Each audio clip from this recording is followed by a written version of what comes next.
මේ මිනිස්සයා ගැන ලෝකේ නොදන්න කෙනෙක් නෑ.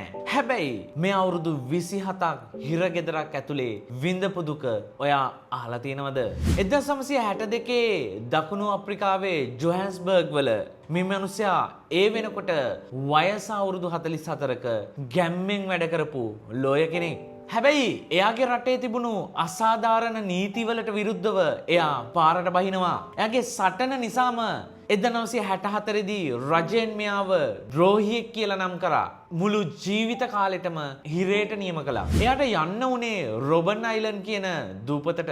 එතන තිබුණු අඩි 7ක පොඩි හිර මැදිරියකට. එයා අවුරුදු ගාණක් නිදාගත්තේ පොළවේ තිබුණ පරණ පැදුරක. අහන්න, ඔයාගේ හීන වෙනුවෙන් ඔයාට මොනවා හරි දෙයක් කැප කරන්න සිද්ධ වෙලා තියෙනවද? ඔයාගේ අරමුණ වෙනුවෙන් කවුරු මොනවා කිව්වත් පස්සට නොයන හයියක් තියෙනවා නම් දැන්ම පහලින් ෆයිටර් කියලා කමෙන්ට් එකක් දාන්න. ඔව්, ටයිප් කරලම ෆයිටර් කියලා කමෙන්ට් එකක් දාන්න.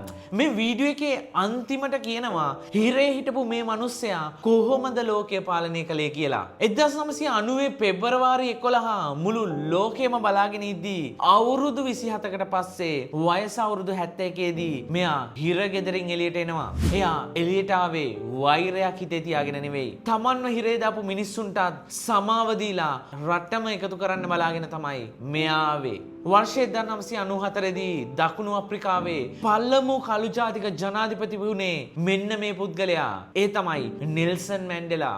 එයා කියන එකම දේ ජයග්‍රාහකයා කියන්නේ කවදාවත් නොවැටුණු කෙනෙක් නෙවෙයි, වැටුණු හැම වෙලාවෙම ආයෙත් නැගිටපු කෙනෙක් කියලා.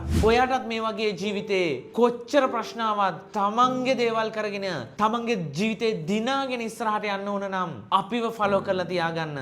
එච්චරයි.